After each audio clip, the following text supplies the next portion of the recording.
review. Book 101 is all about the books that I read for the last 40 years. And today I have my special guest. He's the author of the book Canyon of Hope, no other than Mr. Eric Donoho. Hey Daniel, thanks for having me. I'm excited to be here on your show and talk to your audience about my new book, Canyon of Hope. Welcome to Book 101, Mr. Eric. And can you please introduce more about yourself? Yeah, so my name's Eric Donoho. I'm a retired sergeant from the U.S. Army. I was medically retired for getting blown up too many times. And just like most veterans out there, I had my difficulties in transitioning from my service to the country into back into civilian life, and that's kind of what Canyon of Hope is all about. Is more about that transition than it is about war. Mr. Eric Donoho, we salute you for bringing Canyon of Hope to the world. And what inspired you to write this book? Too many veterans that I know have ended up taking their own life. I ended up almost becoming a statistic myself. And so for those reasons and wanting my kids to have a better understanding of the right way to build your foundation in life, I wanted to put all of those things together into a package for both veterans and for my kids. And so that's really what the major inspiration was about. The secondary was to create a book that would start to talk about moral injury. And moral injury is the biggest driver behind veterans taking their own lives. So I wanted to get it out into the world and show world examples about how moral injury is real and how you can heal from moral injury through service and faith. Can you describe the moment or experience that moved you to begin telling this story? Um, Thyroid cancer. A few years back, I got thyroid cancer, and I realized that we can think about things and have them on our hearts, our dreams, our aspirations, things that we want to try to achieve in life. And we can say, oh, we'll do it next year, or we'll do it the year after. And then when you get faced with something like thyroid cancer at, I think I was 45 years old at the time, you really, it restructures how you look at life. And what if I didn't get those extra days? And what if I didn't get the chance?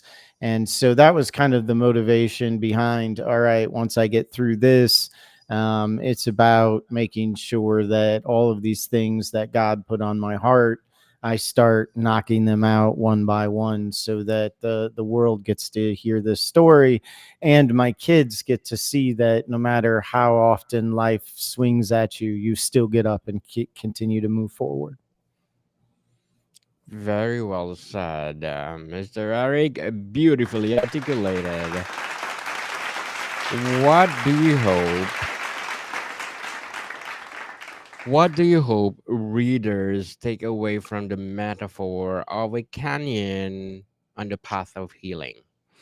So the the name Canyon of Hope really came from the picture on the front of the book, and the picture on the front of the book is one that I took in the Gila National Wilderness when I was on an expedition with No Barriers Warriors back in 2016. And while I was on that trip, I couldn't help but feel how the environment was mimicking how I was feeling on the inside. And so when we were walking along this canyon or along the West Fork Gila River, I was always in the shadows, but for the first time in a really long time, at the end of that canyon was light. And I was starting to feel that in my own life on this trip that I had taken with them. And so I wanted to capture a photo that I could hang up in my home that would always remind me, no matter how dark things got, um, there's always light at the end of the tunnel. There's the days always shine darkest after a big storm, that kind of thing, so that there was something to remind me to keep going even in the dark times. And that photo went on to win numerous awards, and I called it Canyon of Hope because that trip and that specific scene is what caused me to get so much hope in my own life. Congratulations for winning for that best photo indeed. So let's talk about the themes of darkness and light. How did you personally navigate the transition from darkness to light? Um, Faith. When I found myself at my lowest in December of 2015, sitting at my kitchen table, trying to end my life, um, I didn't have faith. I was incredibly angry with God for a whole number of things. I had lost my first son, David. I had lost 17 friends in combat. At that point, I had lost 12 friends to veteran suicide epidemic. I had already lost one friend. No, sorry, two friends were already sick from burn pits. Things in my life were just surrounded by darkness, and I just never really saw the light. And the reason is because I didn't have my faith to lean on. And so when that day sitting at my table failed, um, I decided that I needed to either get on living or find another way. And so I decided, because of my kids, that I would give it another chance. But this time, I needed to put all my effort into living this new life. And that journey started in 2016, and it's been an evolution ever since. Constantly growing, constantly challenging myself to get outside of the box. But it's been faith, and my relationship with Jesus and God that have brought me to the point that I am today. Are there specific practices or belief that help you embrace the light within? That's a great question. I think being intentional about our day and living and not thinking about the short term gains, but more so the long term gains. And so let me explain kind of how that looks for me. Every day I start out my day with at least 15 minutes of me sitting and intentionally thinking about how I want my day to look. I spend another 5 to 10 minutes talking with God, just me and Him, and then I start my day. And throughout the day, I don't then leave that there, because days rarely go how we hope they go. And so I again spend my time throughout my day checking in and talking with Him about the challenges and the changes that have been thrown at me during that day. Um, Faith is really what I lean on every single day. Writing this book was a huge leap of faith. It hasn't been something that's been challenging or easy. I've invested pretty much everything I and my company have into it. And it's a scary time to be doing that kind of investment, to be making that kind of leap of faith, and yet every day I find a new challenge, a new growth, and all of that is coming out of stretching myself, and then being an active participant in my relationship with God and Jesus. Mr. Eric, let's talk about the journey and the process. What was the most emotional challenging part of writing Canyon of Hope? Everything. um, when you write a memoir, like when I sat down and I to write this book, I knew that if I tried to gloss over it, if I, you know, didn't open those jars that I stuffed all of this stuff down inside and let the reader actually experience the feelings and the thoughts that I was actually thinking at that time, um, it wouldn't have the same impact that it would. And so opening those jars meant that I would actually have to, you know,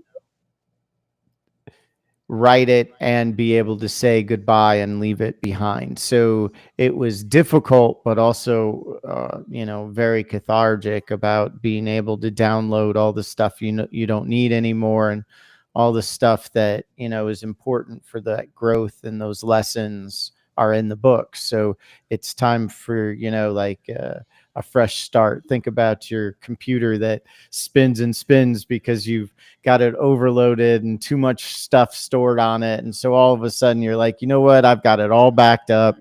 I'm just going to reset and restore to factory settings. And then you do all of that and you turn on your computer and it's like, oh my gosh, this thing just runs like brand new again.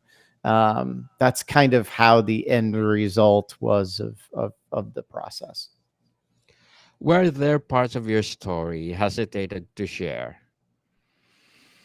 Yeah, I didn't share the whole story. There are there are things that I don't believe. So there's a terminology called secondary trauma where you can cause, trauma to other people based on the way you describe and tell your story to someone else. And I wanted to be very cognitive of that thinking in my story and in my storytelling, while at the same time being unfiltered and authentic to what I thought. So there are stories that I left out. There are stories that I didn't go into as great detail as or as vivid detail as what maybe I experienced them in my dream. But I do feel the reader still pulls away that same emotion without having to write something that may cause somebody's secondary trauma.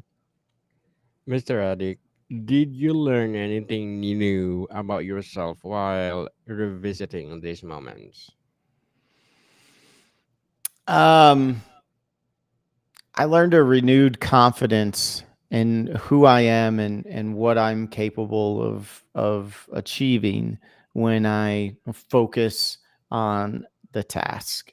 Never in my life did I think that I would write a book, let alone a book that's been getting so many different praises and positive reviews right off the bat, and do all of that with having dyslexia. So for me, it wasn't necessarily learning something new. It was just reconfirming all of those things that I had learned in the military, and so it was another sense of confidence to myself.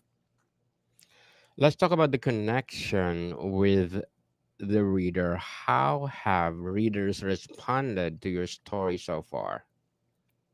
Um, I brace myself all the time for negative comments and thoughts, because I know that there are going to be people out there that just my book doesn't resonate with them, and that's expected and is going to happen. But as it stands right now, I have 30 5-star reviews on Amazon, a number on Goodreads. I don't remember what the actual number is on Goodreads. Um, but and they've all said really amazing and positive things to me, but it's been the veterans that I serve with who have wrote me personal emails that I think their responses have meant the most to me. And some of them have said things like, you gave me the words to describe what I've been feeling for a very long time. And hearing that from people that you admire and respect, um, it's humbling, and at the same time it allows you to know that even when those bad reviews come, um, you've still made a positive impact in people's lives.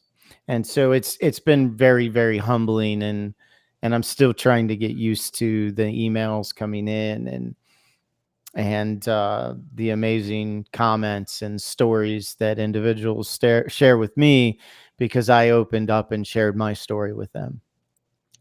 Do you believe everyone has a light within waiting to be discovered, and even in the darkest moments?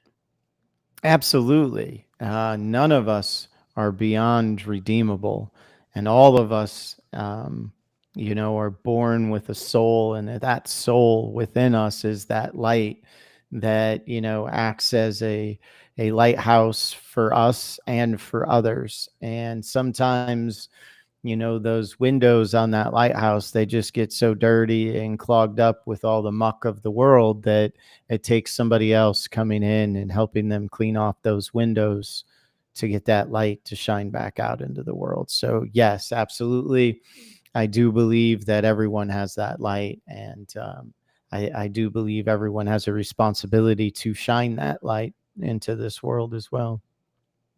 Yes, people behind the clouds, the sun is still shining. So, as an author, Mr. Eric, what will be your short term and long term goals? As an author right now, continuing to promote and get this message out there. That is, some short term goals, along with creating moral injury workshops that will be going around the country talking about moral injury, and how that affects, I mean, really everyone, not just veterans, but how that affects veterans, and what we can do as a community to bring awareness to that, and to help veterans who may be suffering from moral injury.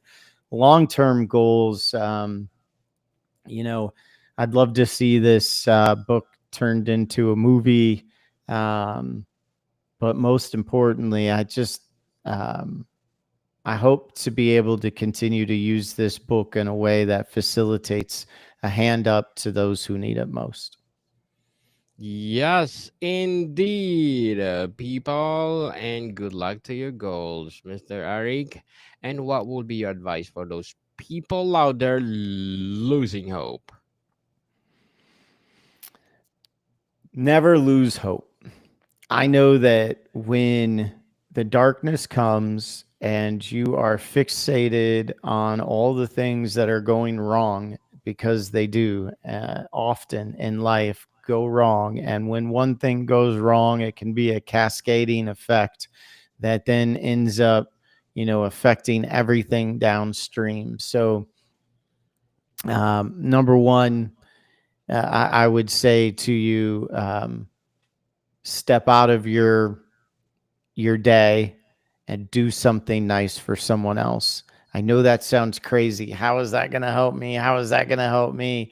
My world is falling apart, and you want me to stop worrying about that and do something nice for someone else? And the answer is yes.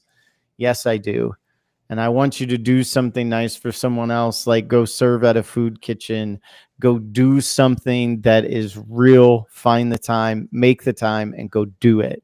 And in the process of you doing that, the problems that you have in your life will seem more manageable and less overwhelming. And then you'll be able to handle them with more grace and understanding than you would if you're not having those insights.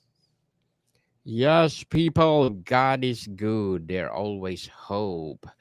Let's talk about the spiritual and emotional growth, Mr. Eric, of the book itself. What role did spirituality or faith play in your journey toward healing? Everything. Um, Faith has been wrapped up in my journey for as long as I can remember.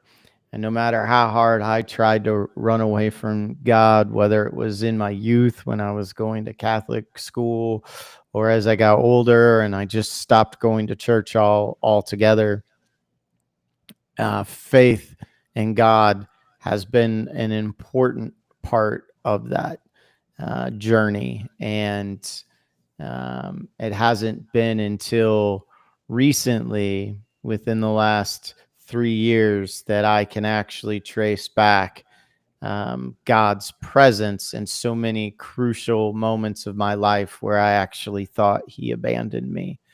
And when you can sit back and look at your life objectively and try to understand how you got through those worst moments, there's always something there that will point to God being there to protect you, being there to hold you up, being there to help carry that cross that you've been asked to bear. So for me, faith has been everything to me, and figuring out how to create that relationship with God and how that looked for me personally. Well, that's in the book and is an important part of the journey of anybody trying to find healing. It doesn't necessarily need to be faith in my God, but you need to have faith in something. Indeed, have faith in God, people, because God is good. So, before we wrap up our discussion, Mr. Eric, I'm inviting you to please do listen to my other podcast because my abstract essay is already in fifth season, abstract poetry in second season, book 101 review in fifth season, comedy 101 in second season, and food 101 in its fifth season as well. Geography 101 and Love Letters in third season, and my baby podcast, Mental Health 101, Movie 101 Review and Music 101 in its fourth season, and Science 101 and Sex 101 in its first season. So please do listen to them wherever you listen your podcast. Mr. Eric, if a reader remembers only one message from your book, what do you hope it is? Two are better than one because if one falls, the other is there to give a hand up. Interesting indeed, Mr. Eric, and thank you so much for sharing your story to the world. It really empower us. So, can you please invite our listeners to support Canyon of Hope? Absolutely. I would really appreciate all of your support in buying Canyon of Hope. Thank you so much for considering this book. And you can find it at Amazon, Kindle, anywhere you buy your books. Daniel, thank you for having me on your podcast. I can't tell you how much I appreciate the time and all the energy, man. I love it. You are most welcome, Mr. Eric, and this podcast is created for you. Yes, people, let's support Mr. Eric Donoho because if you support him, more and more and more empowering books like this to come. So, Mr. Eric, thank you so much for your time. Thank you. More to come, people. See you soon.